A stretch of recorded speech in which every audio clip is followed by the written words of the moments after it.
ಬಿಡಂಗಿಲ್ಲ ಒಟ್ಟು ಇಡಂಗಿಲ್ಲ ಬಿಡಂಗಿಲ್ಲ ಚೆನ್ನಾಗಿ ಬಿಡಿಸಿ.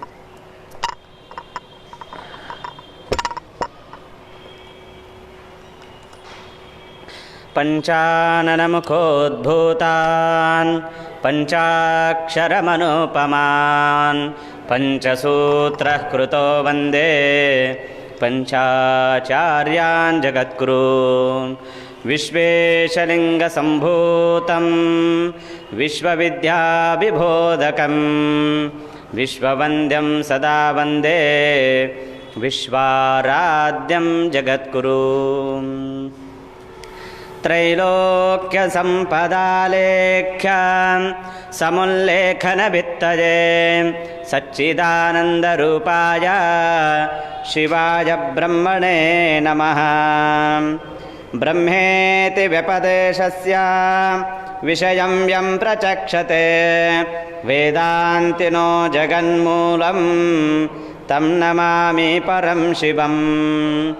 ಯಶ್ಚೋರ್ಮಿ ಬುದ್ಬುಧಾಭಾಸಃ ಷಟ್ತ್ರಿಂಶತ್ತತ್ವಸಂಚಯಃ ನಿರ್ಮಲಂ ಶಿವನಾಮಾನಂ ತಂ ವಂದೇ ಚಿನ್ಮಹೋದಧಿಂ.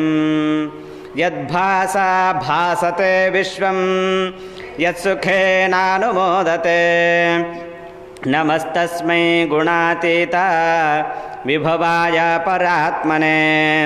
ಸದಾಶಿವಮುಖಾಶೇಷ ತತ್ವೋನ್ಮೇಷವಿಧಾಯಿನೇ ನಿಷ್ಕಲಂಕಸ್ವಭಾವಾಯ ನಮಃ ಶಾಂತಾಯ ಶಂಭವೇ. ಸ್ವೇಚ್ಛಾ ವಿಗ್ರಹಯುಕ್ತಾಯ ಸ್ವೇಚ್ಛಾವರ್ತನವರ್ತಿನೇ ಸ್ವೇಚ್ಛಾಕೃತತ್ರಿಲೋಕಾಯ ನಮಃ ಸಾಂಬಾಯ ಶಂಭವೇ. ಯತ್ರ ವಿಶ್ರಾಮತೀಶತ್ವಂ ಸ್ವಾಭಾವಿಕಮನುತ್ತಮಂ ನಮಸ್ತಸ್ಮೈ ಮಹೇಶಾಯ ಮಹಾದೇವಾಯ ಶೂಲಿನೇ. ಯಾಮಾಹುಃ ಸರ್ವಲೋಕಾನಾಂ ಪ್ರಕೃತಿಂ ಶಾಸ್ತ್ರಪಾರಗಾಃ ತಾಂ ಧರ್ಮಚಾರಿಣೀಂ ಶಂಭೋಃ ಪ್ರಣಮಾಮಿ ಪರಾಂ ಶಿವಾಂ.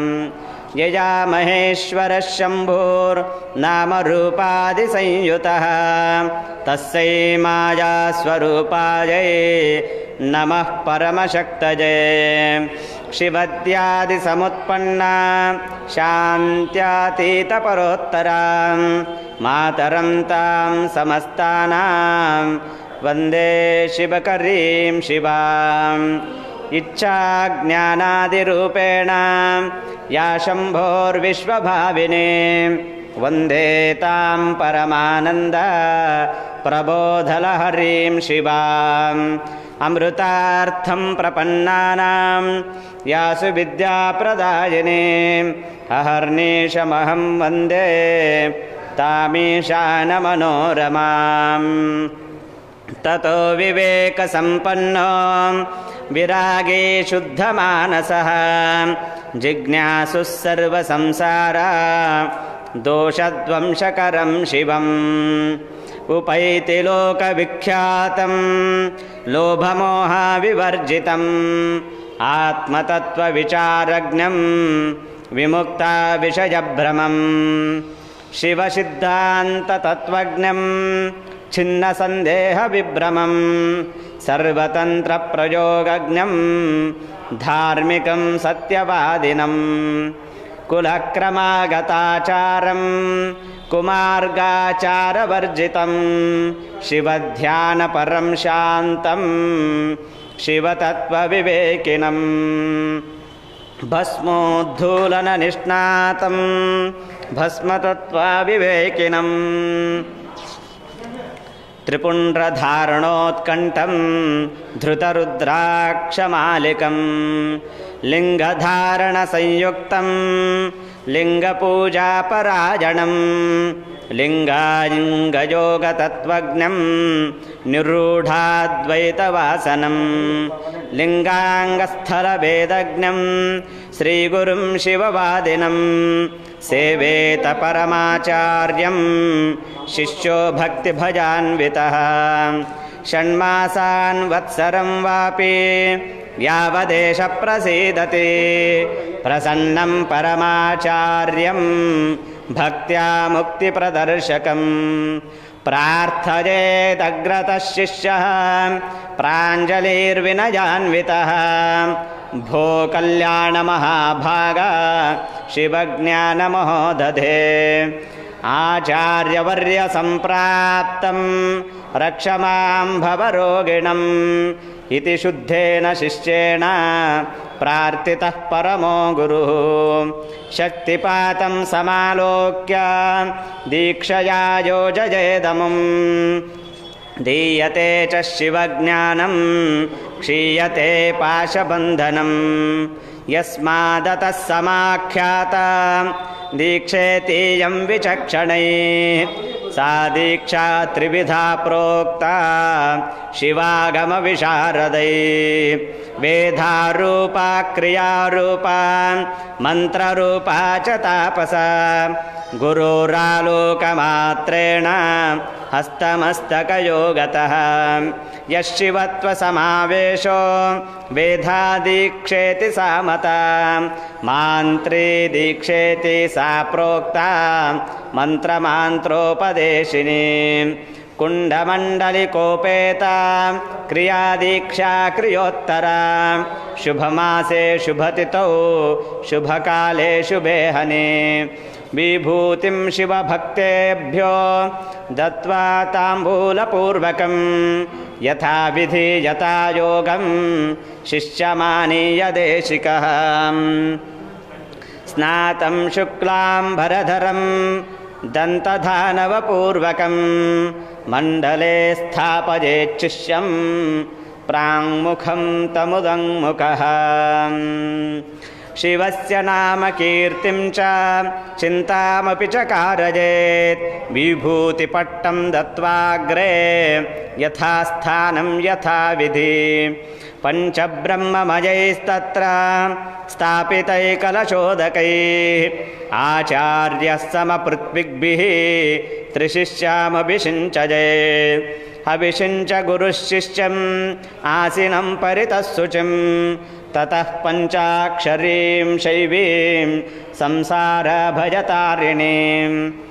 तस्य दक्षिणकर्णे तु निगूढामपि कीर्तयेत् छन्दोरूपं ऋषिं चास्य देवतान्यासपद्धतिं स्फाटिकं शैलजं वापि चन्द्रकान्तमजं तु वा भाणं वा सूर्यकान्तं वा लिङ्गमेकं समाहरेत् सर्वलक्षणसम्पन्ने तस्मिन् लिङ्गे विशोदिते पीठस्थिते विषिक्ते च गन्धपुष्पादिपूजिते मन्त्रपूते कलां शैवीं योजयेद्विधिना गुरुः शिष्यस्य प्राणमादाय लिङ्गे तत्र निधापयेत् तल्लिङ्गं तश्चतु प्राणे स्थापयेदेकभावतः एवं कृत्वा गुरुर्लिङ्गं शिष्यहस्ते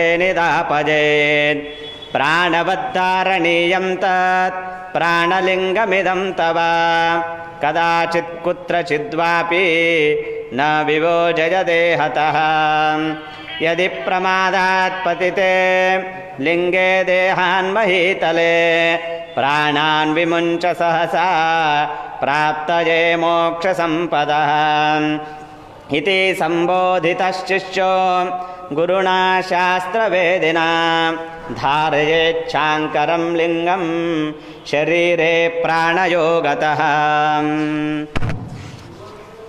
लिङ्गस्य धारणं पुण्यं सर्वपापप्रणाशनम् आदृतं मुनिभिः सर्वैः आगमार्थविशारदैः लिङ्गधारणमाख्यातं द्विधा सर्वार्थसाधकैः बाह्यमाभ्यन्तरं चेति मुनिभिर्मोक्षकाङ्क्षिभिः चिद्रूपं परमं लिङ्गं शाङ्करं सर्वकारणं यत्तस्य धारणं चित्ते तदान्तरमुदाहृतं चिद्रूपं हि परं तत्त्वं शिवाख्यं विश्वकारणं निरस्तविश्वकालुष्यं निष्कलं निर्विकल्पकं सत्तानन्दपरिस्फूर्ते समुल्लासकलामयम् अप्रमेयमनिर्देश्यं मुमुक्षुभिरुपासितं परं ब्रह्म महालिङ्गं प्रपञ्चातीतमव्ययं तदेव सर्वभूतानाम् अन्तःस्थानगोचरम्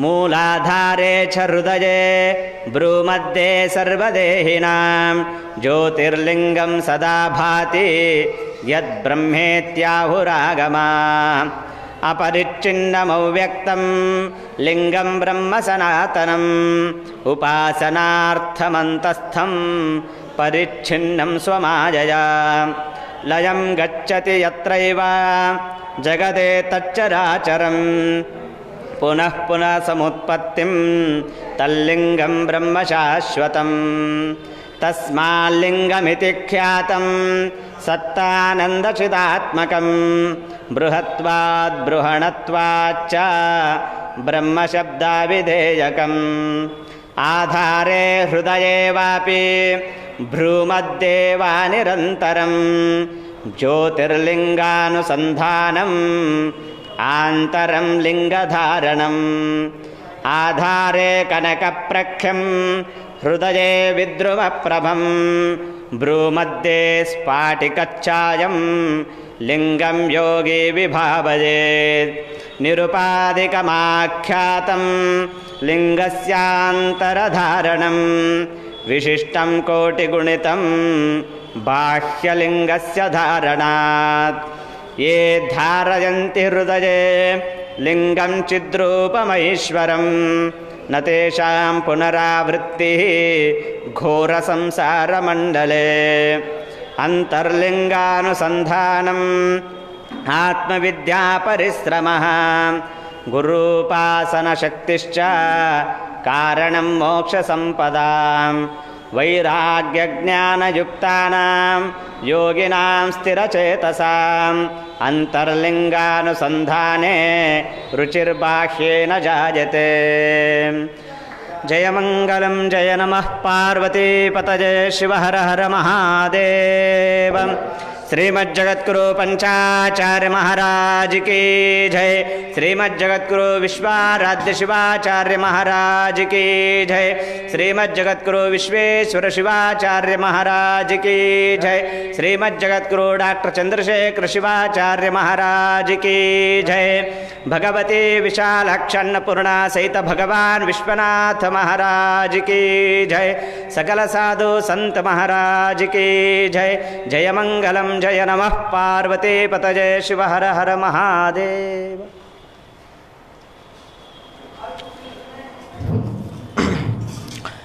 श्री गणेश शारदा गुरुभ्यो नमः। हरः ओम। पंचाननमुखोद्भूतान् पंचाक्षरमनोपमान् पंचसूत्रकृतो वन्दे पंचाचार्यान् जगद्गुरून् विश्वेशलिङ्गसम्भूतं विश्वविद्याविभोधकं विश्ववन्द्यं सदा वन्दे विश्वाराध्यं जगद्गुरुं। गुरुर्ब्रह्मा गुरुर्विष्णुः गुरुर्देवो महेश्वरः गुरुः साक्षात् परब्रह्मा तस्मै श्रीगुरवे नमः। श्रीगुरुभ्यो नमः। हरः ओम्। ओम नमः सभाभ्यः सभापतिभ्यश्च वो नमो नमः।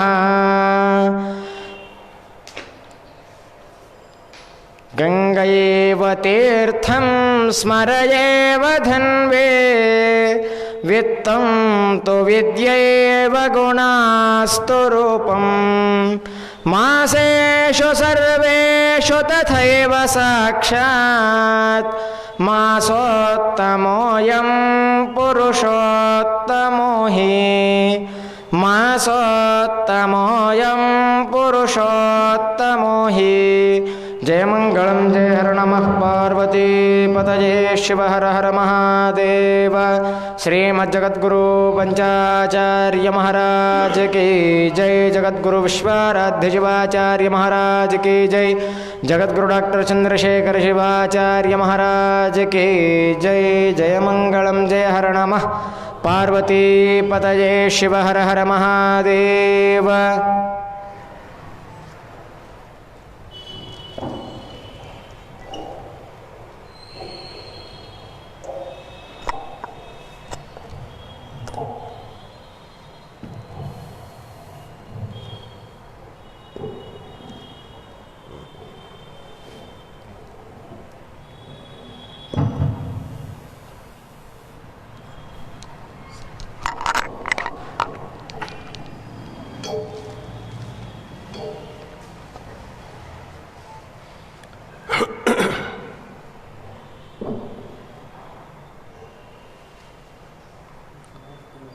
विश्वेशलिंगसंभूतं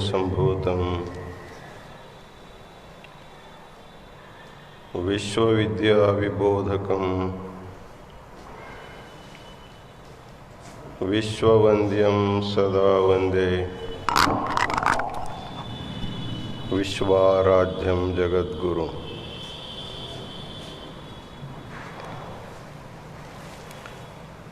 काशी ज्ञान सिंहासन के आदि जगद्गुरु विश्वाराध्य से विश्वेश्वर शिवाचार्य पर्यंत जो गुरु परंपरा हुई है उसे अनेक प्रणिपात समर्पित करते हुए इस पवित्र काशी क्षेत्र में पुरुषोत्तम मास के उपलक्ष्य में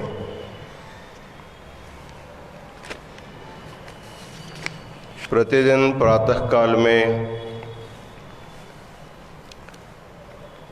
जगद्गुरु विश्वाराध्य लिंगोद्भव मूर्ति का महारुद्राभिषेक, बिल्वार्चना, महामंगलारती और अन्नदान का कार्यक्रम निरंतर चल रहा है। आज के सोमवार के उपलक्ष्य में कलबुर्गी नगर के श्री वेदमूर्ति शिवमूर्ति हिरेमठ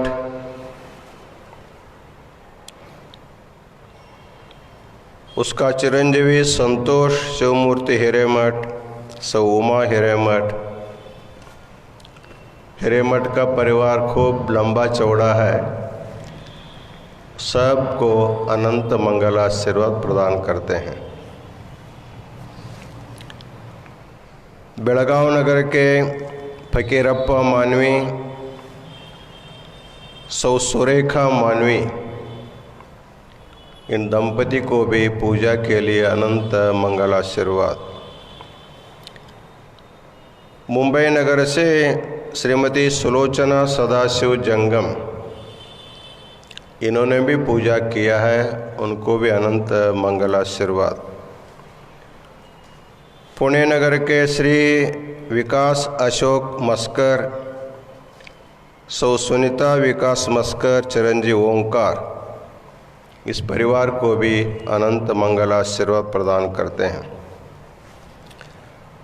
कर्नाटक हावेरी से श्री विजय कुमार वीरप्पा गोडची,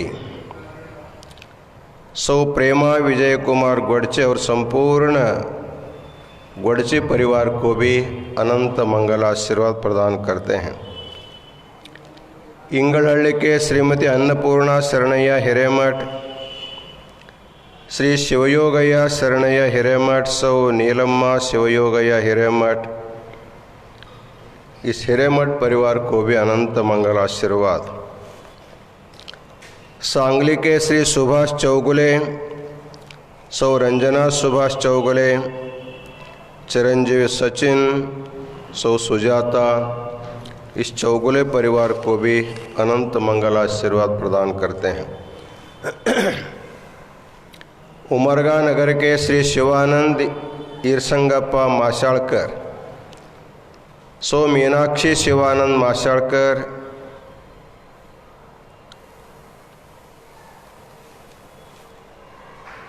श्री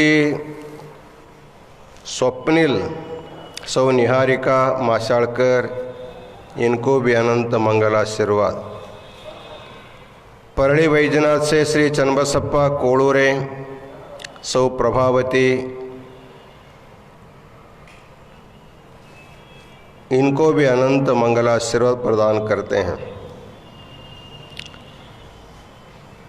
परली से श्री उत्तम मिटकर, सौ उमा उत्तम मिटकर, इस परिवार को भी अनंत मंगल आशीर्वाद। भद्रावती से श्री टी.एम. शशिधर, सौ 20 सुधा कुमारी शुभशंकरी, भद्रावती के इस परिवार को भी अनंत मंगल आशीर्वाद। मुंबई के काशीपीठ के भक्त श्रीमती वासंती शिवलिंग जंगम, आज इनका जन्मदिन होने के कारण उन्होंने पूजा लिया, उनको दीर्घायुष उत्तम आरोग्य के लिए मंगल आशीर्वाद प्रदान करते हैं। धारवाड़ जिला मारडगी से श्री विश्वनाथ बसैया हिरेमठ, सौ महादेवी विश्वनाथ हिरेमठ, चिरंजीवी दयानंद पवित्रा, चिरंजीवी चन्मलैया, इस फसमठ परिवार को भी अनंत मंगल आशीर्वाद करते हैं।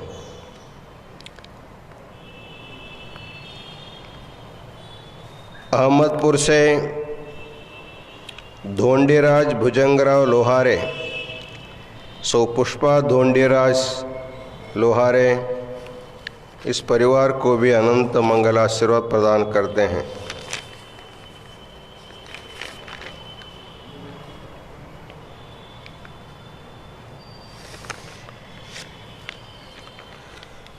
बेंगलुरु से श्रीमती मीनाक्षी राधा कृष्णन, श्री रविशंकर, सौ जयश्री रविशंकर, कुमार रंजिता, इस परिवार को भी अनंत मंगल आशीर्वाद प्रदान करते हैं। जमगा गांव से श्री सिद्धारूढ़ चंद्रशेखर संगुड़गी, सौ अंबुबाई सिद्धारूढ़ संगुड़गी, चिरंजीवी शंभुलिंग, सौ जयश्री, चिरंजीवी लक्ष्मीकांत, सौ पूजा, इस संगुड़गी परिवार को भी अनंत मंगल आशीर्वाद। मुंबई के श्री नागेश्वर महिला भजना मंडल गोल देऊड़, इस मंडल ने में आज पूजा लिया है, मंडल के सभी सदस्यों को अनंत मंगल आशीर्वाद। धारवाड़ श्री कड़कप्पा पंचप्पा देवबसप्पा, सौ गंगा देवी, चिरंजीव राजेंद्र शैलजा, अनिल कुमार जयश्री, शिवकुमार उमा महेश्वरी, इस परिवार को भी अनंत मंगल आशीर्वाद प्रदान करते हैं। हुब्बಳ್ಳಿ से राचಯ್ಯ चिकमठ, सौ जयश्री राचಯ್ಯ चिकमठ, चिरंजीवी गणेश, सौ सुषमा, उमाशंकर नंदिनी, इस चिकमठ परिवार को भी अनंत मंगल आशीर्वाद। मध्य प्रदेश से सबलगढ़ गांव से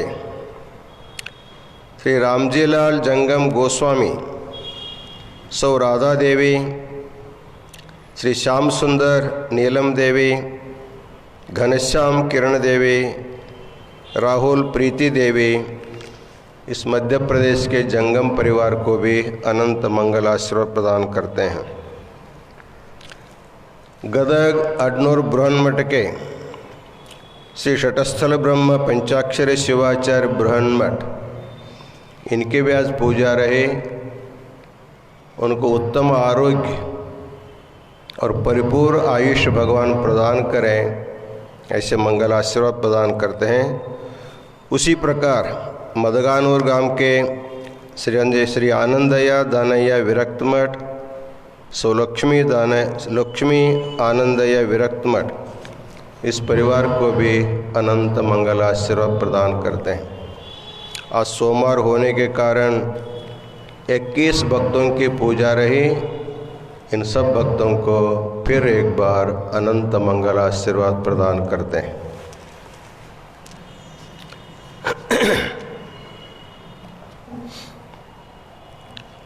इस पुरुषोत्तम मास में संध्याकालीन ज्ञान सत्र में पुरुषोत्तम मास में करने योग्य अनुष्ठान के कुछ साधना के बारे में हम लोग चर्चा करते आ रहे हैं। इस पुरुषोत्तम मास में 3 कार्य प्रत्येक को अवश्य करना चाहिए। एक है पवित्र तीर्थों में स्नान, दूसरा है अपने शक्ति भक्ति के अनुसार दान, और तीसरा है मौन। तो स्नान के बारे में आप लोगों ने सुना ही है। इस पवित्र पुरुषोत्तम मास में आपके नज़दीक के जो भी तीर्थ होगा, नदी होंगे, सरोवर होंगे, वो गंगा से भी बराबर माने जाते हैं। इसलिए अभी तक बहुत दिन बीत गए, पुरुषोत्तम मास के बचे बहुत कम दिन हैं। यदि किसी को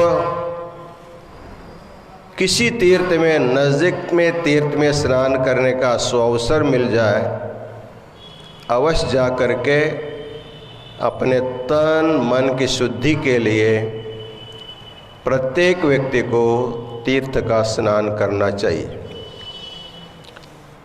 वैसे तो हमारे सनातन वीरशैव धर्म में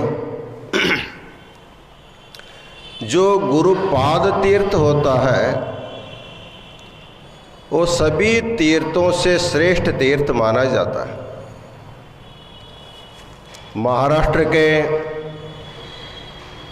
बहुत बड़े संत शिरोमणि मनमथ स्वामी जी कहते हैं गंगा बहुत बड़ी तीर्थ है। केवल गंगा दर्शन से भी मुक्ति हो सकती है, गंगा के स्मरण से भी मुक्ति हो सकती है। इतने महत्व रखने पर भी वो कहते हैं गंगा जी में एक अवगुण है, गंगा तीर्थी एक अवगुण, खोलिए जाता जाए बुड़ोन। यदि कोई आदमी गंगा में स्नान करने के लिए गया, अभी बारिश का दिन है, भरपूर गंगा बह रही है, इस समय जिसको तैरने नहीं आता ऐसा आदमी यदि डुबकी लगाएगा, कदाचित बचाने वाला कोई नहीं रहेगा तो मर भी सकता है। इसलिए गंगा सबसे बड़ी तीर्थ होने पर भी उसमें एक अवगुण है, खोल पानी में बिना तैरने वाला आदमी आएगा, डूब करके मर भी सकता है। लेकिन गुरुपाद तीर्थ,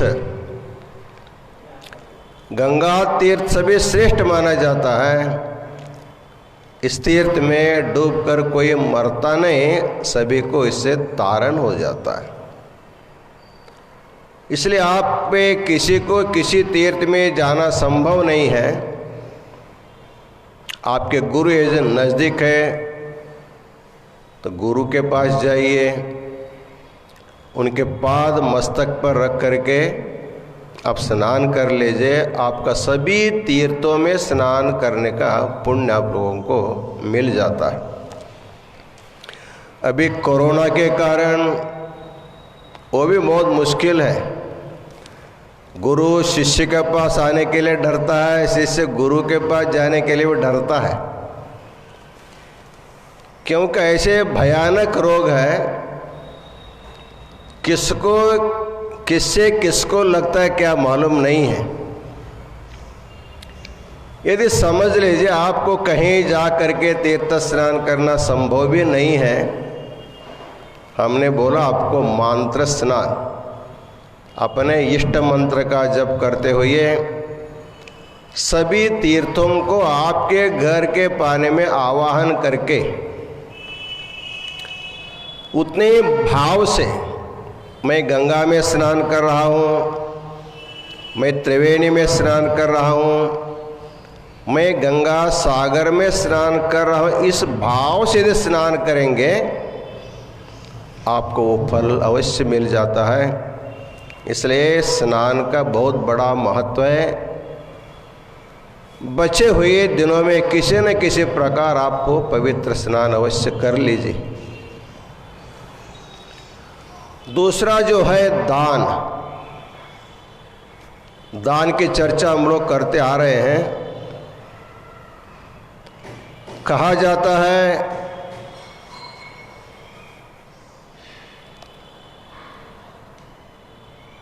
विद्यते सागरस्यान्तो दानस्यान्तो न विद्यते। समुद्र बहुत बड़ा है, इतना बड़ा है, कहते हैं आपूर्यमाण अचल प्रतिष्ठम। बारिश के दिनों में सभी नदियों में बाढ़ आकर के सारा का सारे पानी आकर के समुद्र में गिरने के बाद भी समुद्र बढ़ता नहीं, वो बाढ़ के कारण सभी गांव के गांव बह जाते हैं। ऐसे एक नहीं, दो नहीं, हजारों नदियां आकर के समुद्र में मिलने पर भी समुद्र शांत जैसे वैसे रहते, इतना बड़ा उसका आकार है। गर्मी के दिनों में यदि सभी नदियां सूख जाती है, पानी नहीं जाता समुद्र पर भी उसका पानी कम नहीं होता। इसलिए आपूर्यमाणम अचल प्रतिष्ठम समुद्रमाप प्रविशन्ति यद्वत्। इतना बड़ा सागर है, अथाह सागर है, अपार सागर है। बताते विद्यते सागर शांतो, सागर का भी सीमा है, सागर को लांघ सकता है, सागर का अंतिम तक आदमी जा सकता। सागर विद्यते सागर शांतो दान शांतो न विद्यते। दान का कोई अंत नहीं है। क्या दान करना, क्या ना दान करना, ऐसी बात नहीं। सब कुछ दान कर सकता है, कुछ भी दान कर सकता है। दान करने के लिए बहुत बड़ी वस्तु की जरूरत नहीं है। आप भाव से छोटा भी वस्तु दान करेंगे वो बहुत बड़ा हो सकता है। इसलिए दान में उसके परिमाण की सीमा नहीं, आपके भाव की सीमा होती है। इसलिए कहा जाता है नास्त्यदेयम महात्मना, न देने लायक कुछ भी वस्तु ने सब के सब दे सकते हम लोग, लेकिन देने की हमारे पास बुद्धि होनी चाहिए। एक बार मानव, दानव और राक्षस, मानव, दानव और देव तीनों मिलकर के ब्रह्मा जी के पास गए। ब्रह्मा जी, हम लोगों ने सुना है श्रुतम में गोपाय, हम किसी संत से या किसी ज्ञानी से कुछ सुनते हैं, वो सुनी हुई बातें हमको संसार से तार सकता है। श्रुतम हरति पापानि, श्रवण करने से पाप दूर हो जाता है, उसी श्रवण से हमारा रक्षा भी हो जाती है, हम लोग सुना है।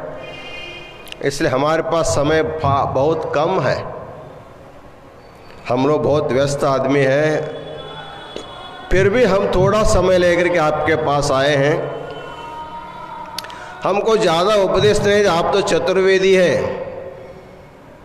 आप बोलते बैठेंगे तो हम सुनते बैठे, कितना दिन बीत जाता मालूम नहीं है। हमको ज़्यादा मत केवल एक अक्षर से हमको उपदेश दीजिए, एक ही अक्षर। शास्त्र में कहा गया है एक शब्द सम्यक ज्ञातः सुष्टु प्रयुक्तः स्वर्गे लोके च कामदुग् भवति। ज़्यादा पढ़ने की ज़रूरत नहीं, एक शब्द को भी यदि आदमी सही सही जान सकता है, उसके अनुरूप अपना जीवन व्यतीत करने लगता है, तो वही एक शब्द उनको संसार से पार कर सकता है। इसलिए हमको एक अक्षर का उपदेश दीजिए। ब्रह्मा तो बड़े ज्ञानी थे, तीनों को देखा, वो हम तीनों को एक ही अक्षर का उपदेश, तीनों को एक अक्षर। एक है देवता, एक है राक्षस, एक है मानव। इनकी प्रकृति अलग अलग है। देवों की प्रकृति भोगासक्ति है, दानवों की शक्ति रोष से भरा हुआ रहता है। तो तीनों को मिला करके एक ही शब्द बोलने के लिए ब्रह्मा जी ने द द द ऐसे 3 बार, एक बार देवों को देखा द, राक्षसों को देखा द, मानव को देखा द, उपदेश हो गया, जाओ।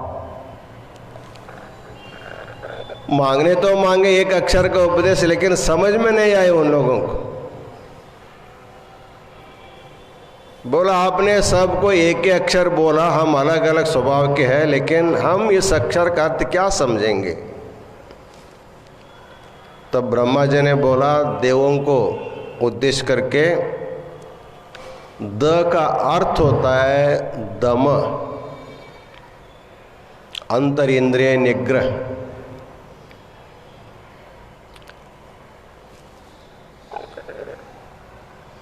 क्षमा दम बोलते अंतर इंद्रिय बहिरेंद्र निग्रह होता है। तो उन्होंने बोला आपके लिए दम, क्योंकि तुम्हारी प्रवृत्ति भोगासक्ति ज्यादा है। तुम नंदन वन में विहार करते हैं, अमृत का पान करते हैं, अपरस्य के संभोग भोग करते हैं। इस प्रकार हमेशा हमेशा भोग में तुम लोग आसक्त रहते हैं। कहा जाते भोगान भुक्ता वयमेव भुक्ता। कितने भी तुम सुख दुख का भोग करोगे, लेकिन वो कभी आपको तृप्ति नहीं देने वाला है। इसलिए आपको अपने अंतर इंद्रिय का, बहिर इंद्रिय का दमन करना चाहिए, आपको इंद्रियों का निग्रह करना चाहिए, तभी आपका जीवन का कल्याण होगा। देवलोग शांत हो गए। फिर राक्षस ने पूछा हमारे लिए क्या है। ब्रह्मा ने बोला तुम बहुत क्रोधी है, इसलिए तुम्हारे लिए द का अर्थ है दया, प्राणी दया। महात्मा बसवेश्वर बोलते हैं दयविಲ್ಲದ ಧರ್ಮವಾವುದಯ್ಯ। ದಯವಿರಬೇಕು ಸಕಲ ಪ್ರಾಣಿಗಳೆಲ್ಲರಲ್ಲಿ, ದಯವೇ ಧರ್ಮದ ಮೂಲವಯ್ಯ। दया नहीं है तो व्यक्ति धार्मिक नहीं बन सकता। इसलिए तुम्हारे मन में जो क्रोध है, क्रोध के कारण तुम्हारा जीवन व्यर्थ होता जा रहा है। इसलिए आज से तुम अपना क्रोध शांत करो और दया परक तुम्हारा जीवन होगा, तुम्हारा राक्षस जीवन सार्थक हो जाएगा। उसके बाद जो मनुष्य को देख करके बोला हमारे लिए क्या उपदेश है, उन्होंने कहा दया करते तुम्हारे लिए दत्त। तुम बहुत लोभी होते हो, इसलिए तुमको दान दान करके करके तुम्हारा लोभ गुण को तुमको कम करना पड़ेगा। लोभ का अर्थ है लुनाति उभव लोकविति लोभः। ये जिस किसी के पास लोभ गुण होता है उनका दोनों लोक व्यर्थ हो जाता है। यह लोक भी व्यर्थ होता है, परलोक भी व्यर्थ हो जाता है। उसका कारण है लोभी व्यक्ति खुद भी नहीं खाता है, दूसरों को भी नहीं देता। हाँ, खुद के लिए खाओ तो ठीक है, दूसरों को नहीं चलेगा, लेकिन खुद भी नहीं खाता है, दूसरों को भी नहीं देता है। उसको हम लोग हिंदी में कंजूस बोलते हैं। कुछ लोग कंजूस होते हैं, कुछ लोग मक्खी चूस भी होते, इसे बताते जाते हैं। एक गांव में एक परिवार था, कंजूस का परिवार, कभी किसी को दिया नहीं और खुद भी अच्छा कभी खाया नहीं। उनके घर में बच्चे रहे, बच्चे शादी के बन गए, बड़े हो गए। अपने बेटों के लिए कन्या देखने के लिए वो इधर उधर जा रहे थे। वो सोचते हम जैसे कंजूस है ना, वैसे हमको कंजूस घर के लड़की होनी चाहिए। यदि उधड़ करने वाले लड़के आ गए तो हम अभी तक कम संभाल के सब एक ही दिन में समाप्त हो जाएगा। तो गांव में गए, गांव में जा करके वहां गांव के जो संपूर्ण गांव का परिचय एक व्यक्ति से पूछा, हम अपने लड़कों के लिए कन्या देखने आए हैं। इस गांव में सबसे ज़्यादा कंजूस का जो घर होगा उसको हमको दिखाइए। कन्या कैसे भी होगा चलेगा, लेकिन इतना कंजूस होना चाहिए, हमसे भी थोड़ा कंजूस ज़्यादा रहेगा तो हम जल्दी उनके साथ शादी करेंगे। उस गांव में वो भी प्रसिद्ध था कंजूसी के लिए। उस घर में इनको भेजा, बुलाया, स्वागत सत्कार हुआ। वर कन्या को देखा, कन्या वर को देखा, दोनों को पसंद तो हो गया, लेकिन शादी करने से पहले ये हमारे से कंजूस है कि नहीं, इसको कैसे देखा जाएगा। तो उन लोगों ने पूछा,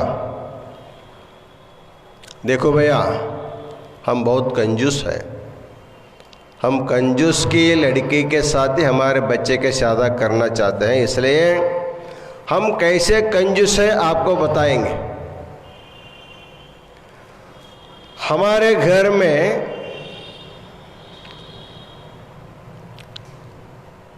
महीना में एक रोटी बनती है, एक रोटी बनती है, एक महीने में एक रोटी बनती है।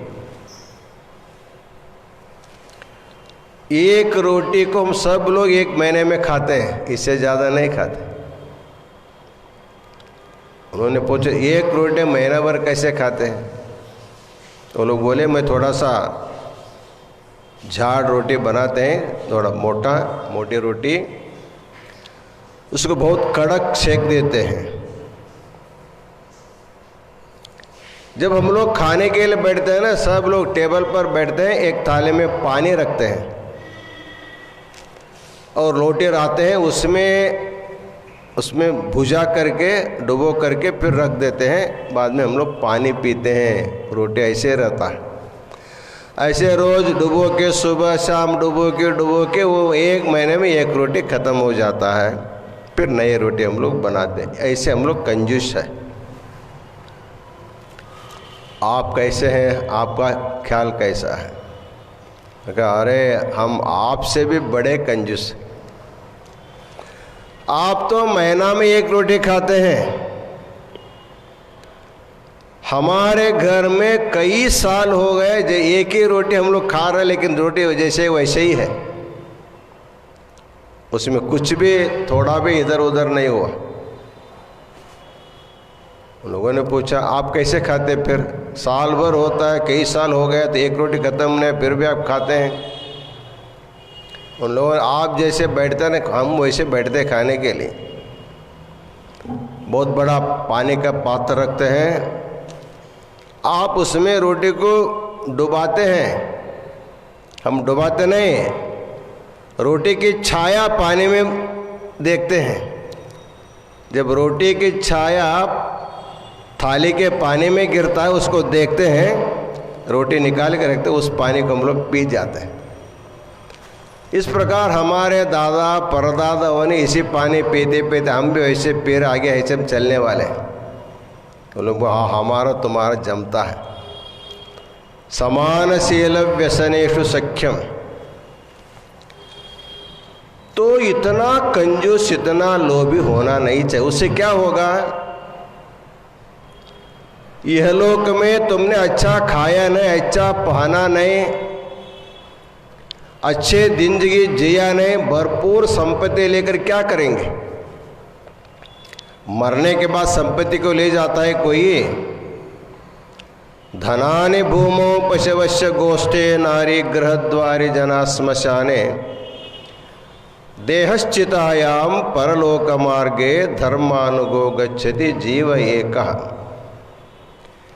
कितनी भी संपत्ति कमा के रखो, बिना खाए गांठ बांध बांध करके रखो, लेकिन जाते समय एक कौड़े भी आप ले जा सकते नहीं।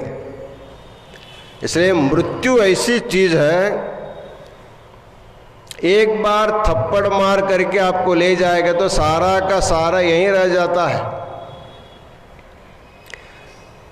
इस शरीर से संबंध छूट गया तो आपका जो कुछ भी है वो दूसरे के लिए रह जाता, आपका कुछ नहीं रह जाता।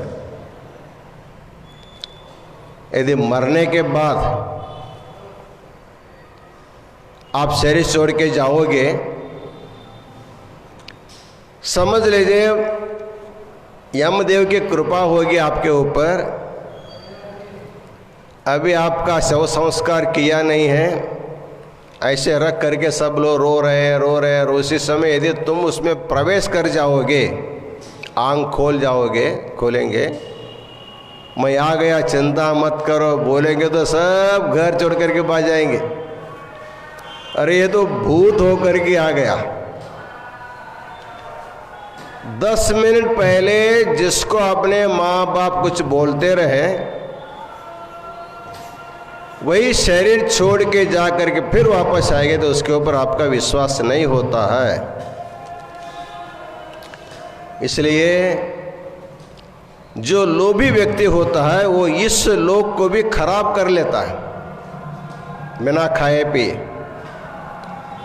और दान देगा तो पुण्य के द्वारा परलोक मिलता है। दान भी नहीं करता इसलिए परलोक भी नहीं मिलता, यह लोग भी खराब हो जाए। इसलिए लुनाति उभव लोक विति लोभः। ऐहिक और पारलौकिक दोनों लोकों के सुख को नष्ट करने वाला सबसे बड़ा दुर्गुण का नाम है लोभ। इसलिए गीता में भगवान ने कहा, त्रिविधम नरकस्येदम द्वारम नाशनमात्मनः। एक काम, क्रोध और लोभ, ये 3 जो दुर्गुण हैं, इनको नरक के महाद्वार कहा गया है। यदि कामी है उसको उसी द्वार से नरक में जाना है। जो क्रोधी है, बहुत लोगों को तकलीफ दिया है, उसको भी उसी रास्ते से क्रोध के द्वारा नरक में जाना है। जो लोभी है उसको भी उसी द्वार से नरक में जाने। इसलिए काम, क्रोध और लोभ, ये तीनों नरक के महाद्वार होने के कारण मनुष्य को यथाशक्ति दान दे करके कुछ न कुछ पुण्य अपने को कमाना चाहिए। इसलिए कल दान में कम कलयुगे, इस कलयुग में जो 10 प्रकार के धर्म बताए गए सिद्धांत शिखामणि में, अहिंसा, सत्यमस्तेयम, ब्रह्मचर्यम, दया, क्षमा, दानम, पूजा, जपो, ध्यानमिति धर्मस्य संग्रह। धर्म संपादन करने के लिए जो 10 प्रकार के मार्ग बताए गए हैं, उनमें सब के लिए सुलभ, गरीब से गरीब व्यक्ति, श्रीमंत से श्रीमंत व्यक्ति भी अपने शक्ति भक्ति दे करके पुण्य कमा सकता है, धर्म कमा सकता है।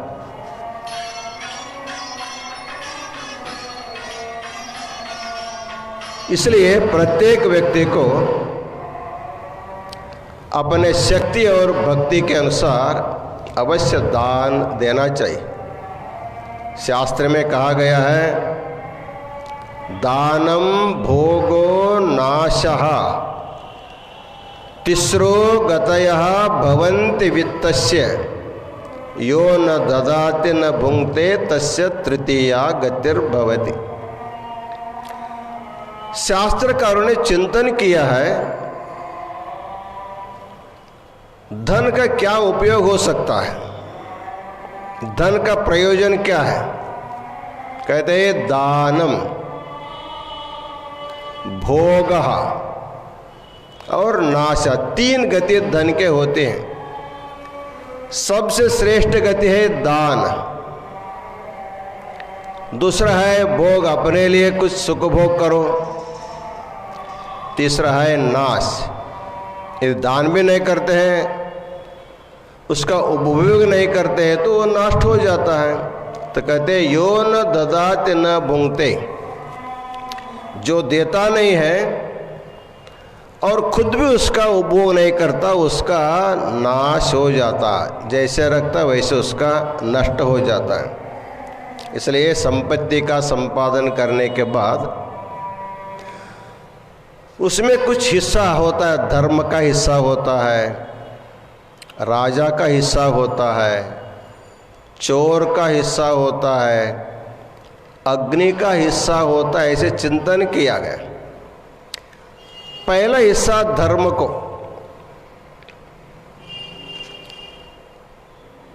हमारे भारतीय संस्कृति में ये नियम है, जो कुछ भी हम नया वस्तु लाते हैं उसको भगवान को अर्पण करते हैं, गुरु को अर्पण करते हैं, जंगमों को अर्पण करते हैं, दान करके हम लोग उसको उपयोग करते हैं। तो पहला है दान, धर्म के लिए उसको देना चाहिए। धर्म बहुत सूक्ष्म होता है और शांत होता है। यदि किसी के घर में एक किसी साधु संत के, गुरु महाराज की झोली जाती है तो आपको जो भक्ति से देना है देने के लिए मांग करता है। आप जो भी देंगे उसको लेकर जाता है। इसलिए सहज मिला तो दूध समान, मांग लिया तो पानी समान, खींच लिया तो रक्त समान। कहते हैं जो सहज मिलता है वो अमृत के समान होता है। यदि आप उसको ज़्यादा मांगने लगेंगे वो अमृत हो करके पानी बन जाता है, और उसको ज़्यादा तकलीफ दे करके खींचना प्रारंभ करेंगे वो रक्त समान हो जाता है।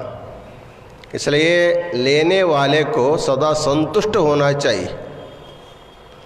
असंतुष्टो द्विजो नष्टो, जो दान से ही जिसका जीवन चलता है ऐसे व्यक्ति को सदा सदा समाधानी होना चाहिए। कौन क्या देता उसे समाधान से लेना चाहिए।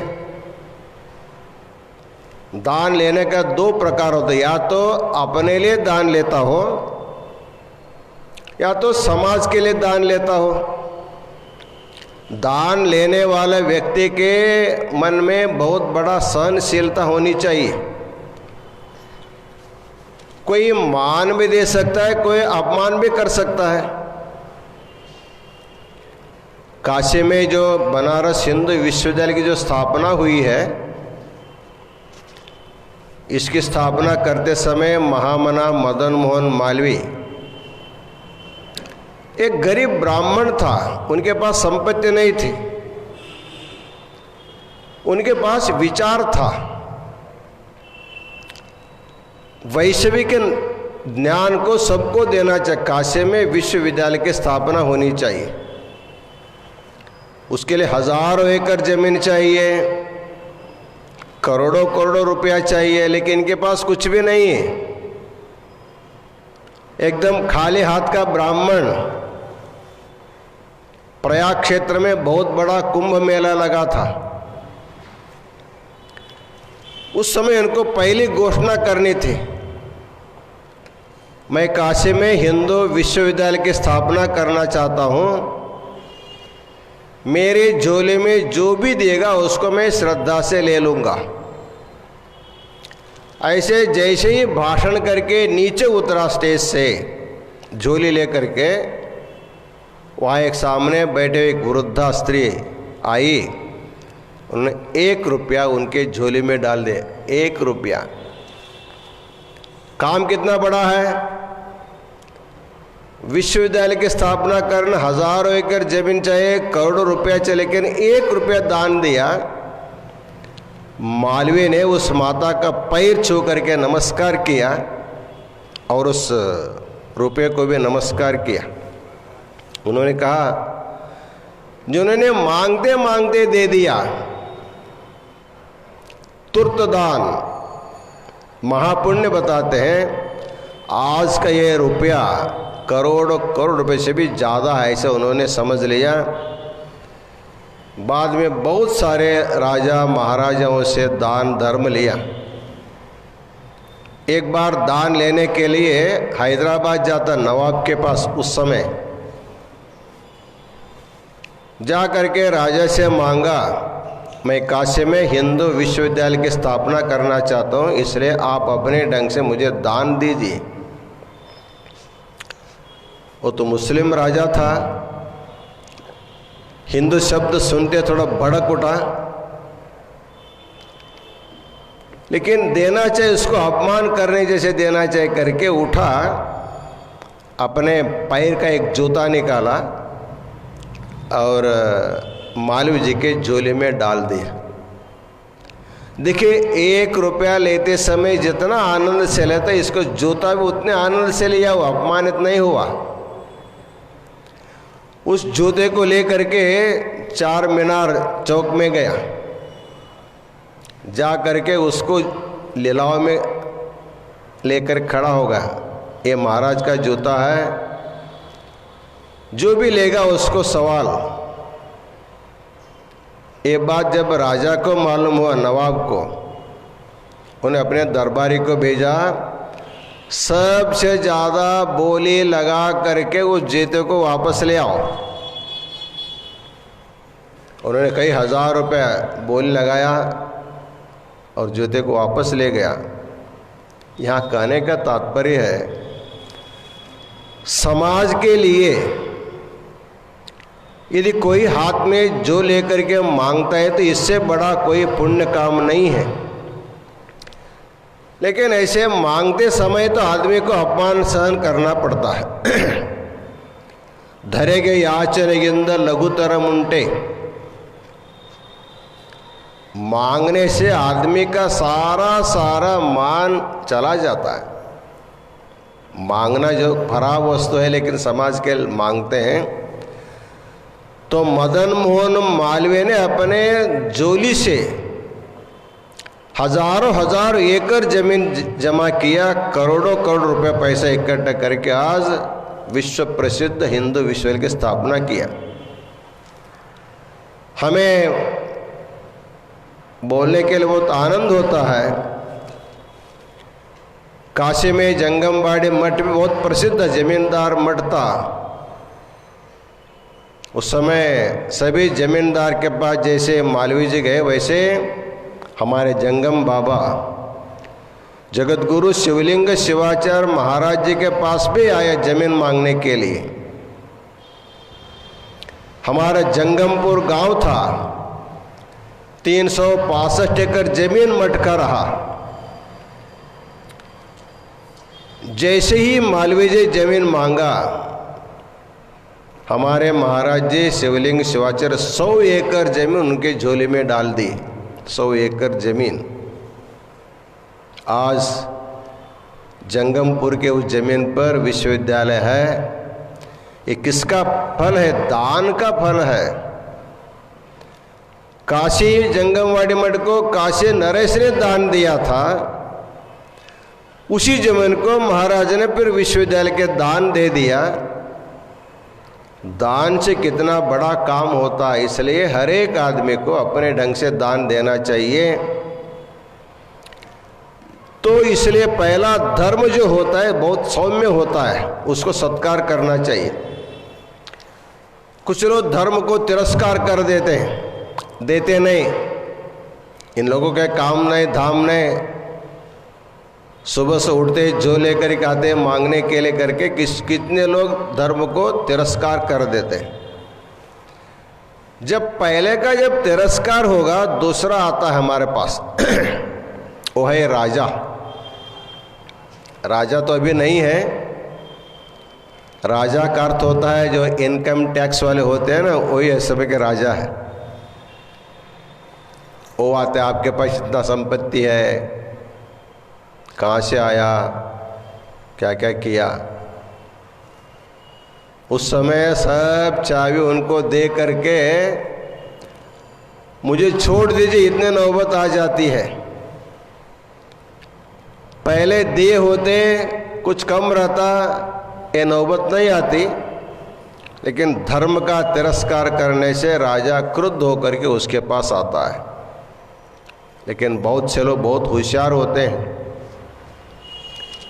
धर्म को तो देते ही देते नहीं, और इनकम टैक्स वाले आ करके पूरा रेड करके कितना भी छानबीन करने पर भी कुछ भी उनको पता नहीं लगता। उस प्रकार उसकी सुरक्षा करते हैं। कहते हैं राजा चला गया तो तीसरा आदमी आता, तीसरा है चोर।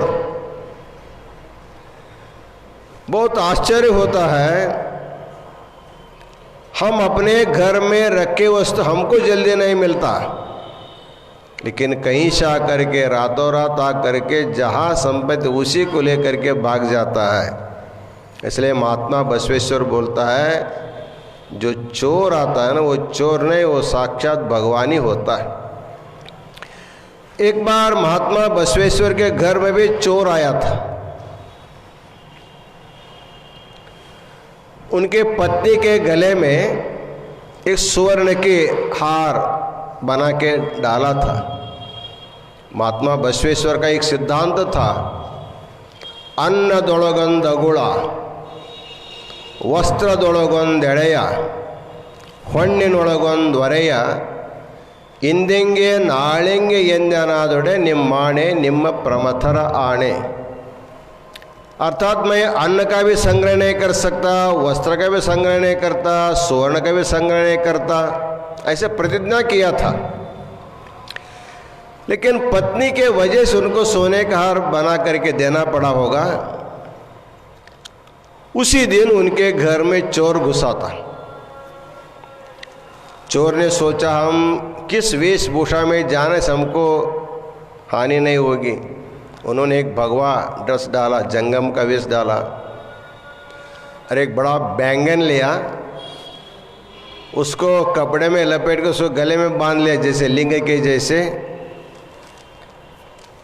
और पति पत्नी दोनों सो रहे हैं, आ करके उस गले से हार को उसको खींचा।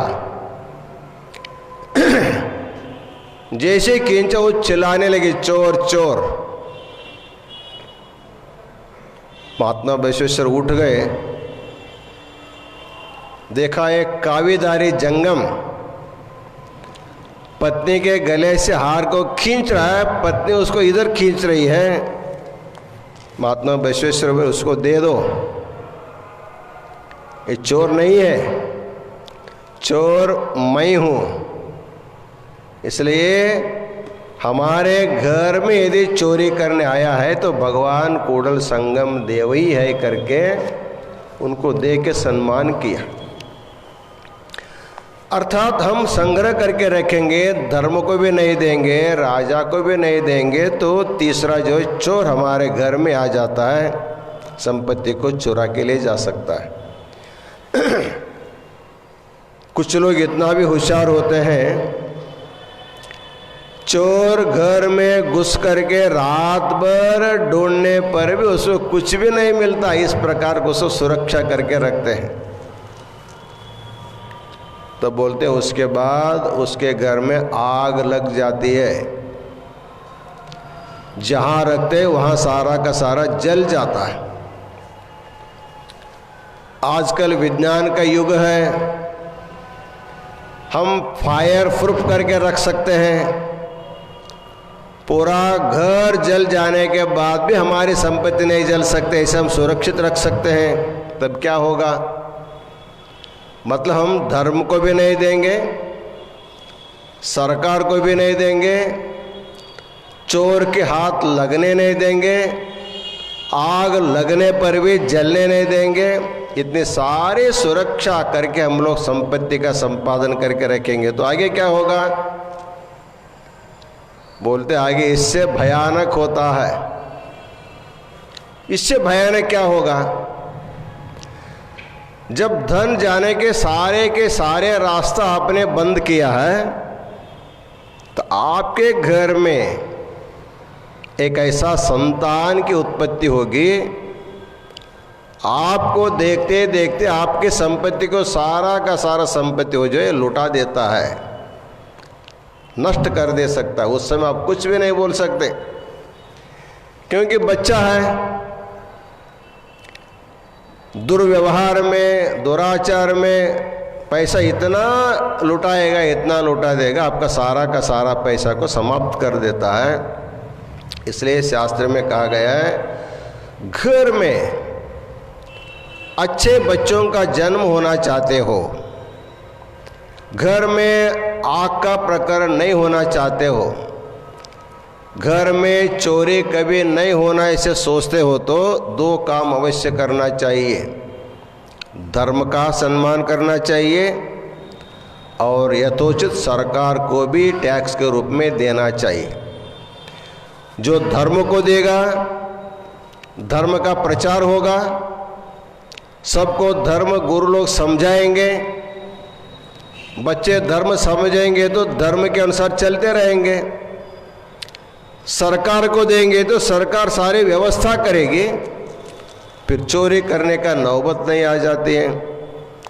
इसलिए धर्म सबसे बड़ा श्रेष्ठ है। आपका दान ले करके आपको पूरा का पूरा सुरक्षित कर सकता है। इसलिए हमारे वीरशैव धर्म के आचार्यों ने, संतों ने कहा हमारे पास हमारा तन है, हमारा मन है, हमारा धन है। तनु, मन और धन, इन तीनों का सदुपयोग करने के लिए बोलते हैं तनु गुरु सेवा में लगाओ, मन को लिंग के ध्यान धारणा में लगाओ और धन को जंगम की सेवा में लगाओ। हमने कल तो बोल दिया है, जंगम का एक सामान्य अर्थ होता है, जंगम का अर्थ होता है एक जो है विशिष्ट अर्थ होता है। जानन्त अतिशयाद्येतो शिवम विश्व प्रकाशकम स्वस्वरूपतया ते तो जंगमा इति कीर्तिता। संपूर्ण विश्व को प्रकाशित करने वाला परब्रह्म परमात्मा तत्व को जो अपने आत्मा के रूप में जानता है, ऐसे महाज्ञानी को जंगम बोला जाता है। ये तो तत्वज्ञान की दृष्टि से, ऐसे तत्वज्ञानी जंगम को अब दान देंगे, उस दान का उपयोग समाज के लिए करेगा, वो खुद के लिए क्या कर सकता है।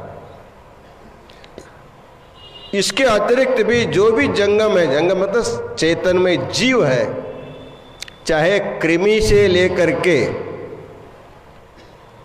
चतुर्वेदी ब्राह्मण पर्यंत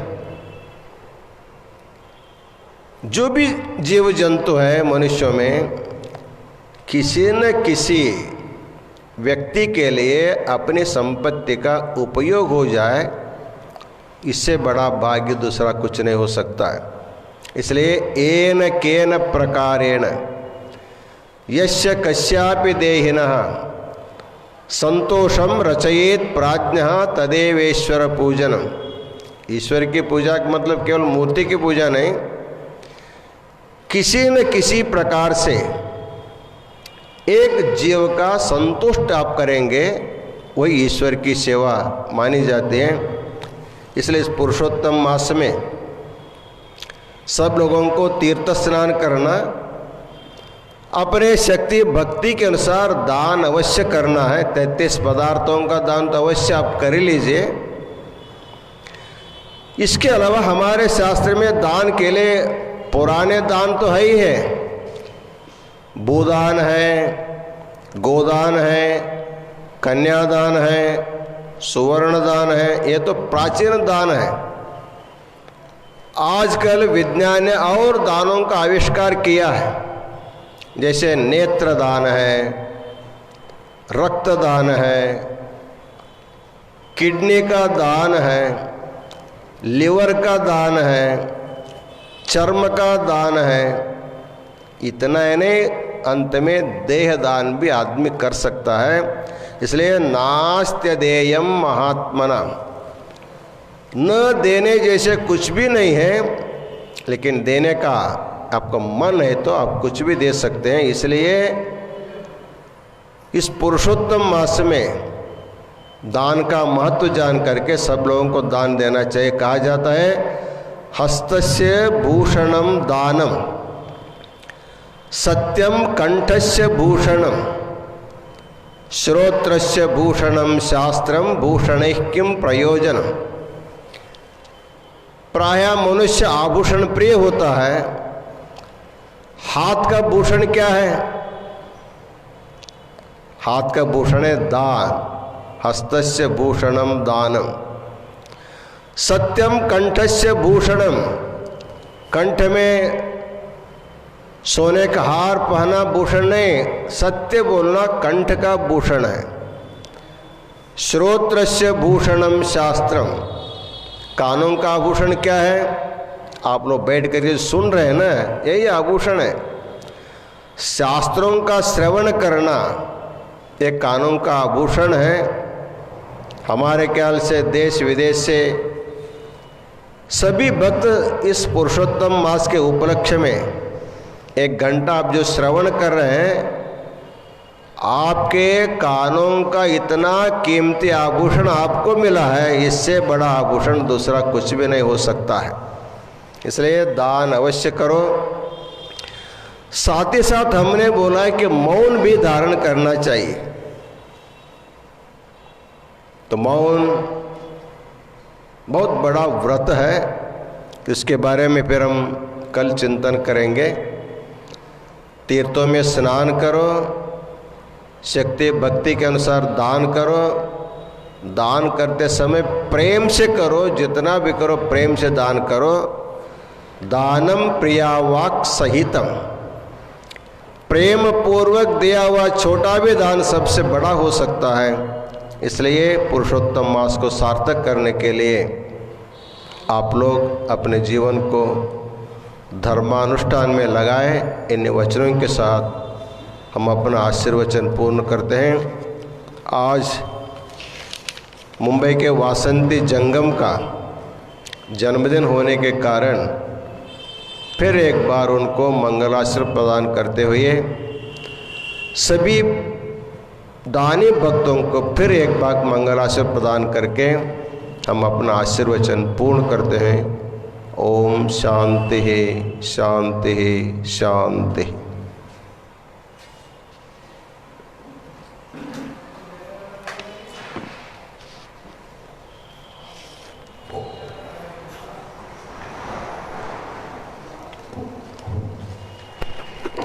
जय मंगलम जय हर नमः पार्वती पतये शिव हर हर हर महादेव। श्री विश्वाराध्याय मंगलम शिव विश्वैकपालाय मंगलम। श्री विश्वाराध्याय मंगलम शिव विश्वैकपालाय मंगलम।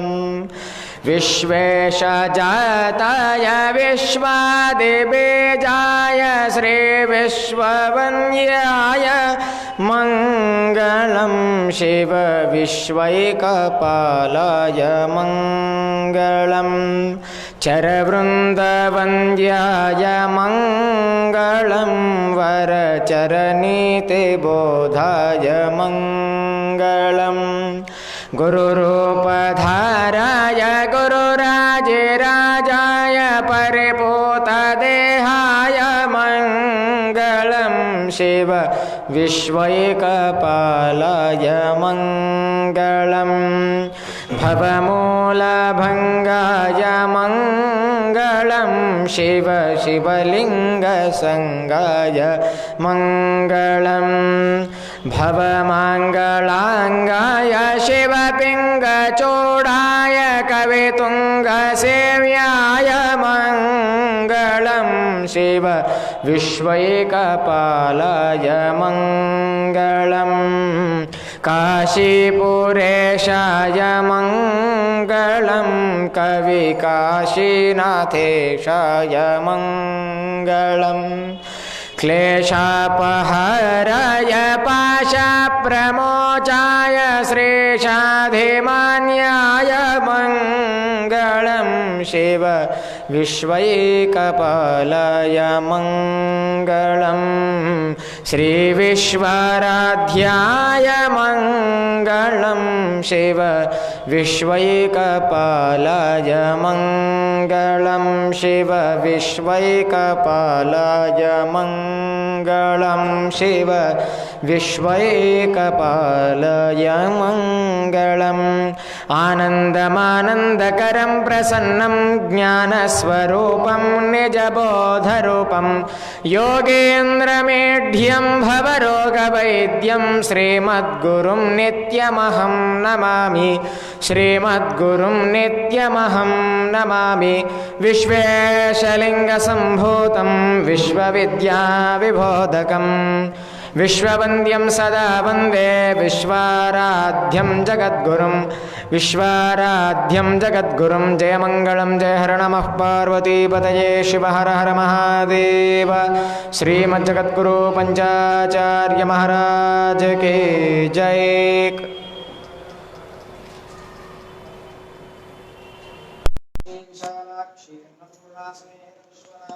भगवान की जय। शिवाचार्य महाराज की जय। शिवाचार्य महाराज की जय।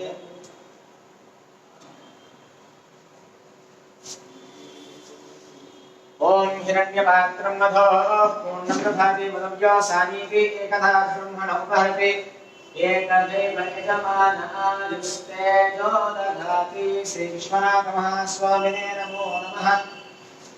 कर्पूरानन्दमहामङ्गलनीराजनदे पुन्दर्शयामि जयमङ्गलं जय हर नमः पार्वतीपतये शिव हर महादेव। सहस्रशीर्षा पुरुषः सहस्राक्षः सहस्रपात् स भूमिं विश्वतो वृत्वा अत्यदशाङ्गुलम् पुरुष एवेन सर्वं यद्भूतं यद्लोकम् उतामितं तेषां जगन्नेनाथ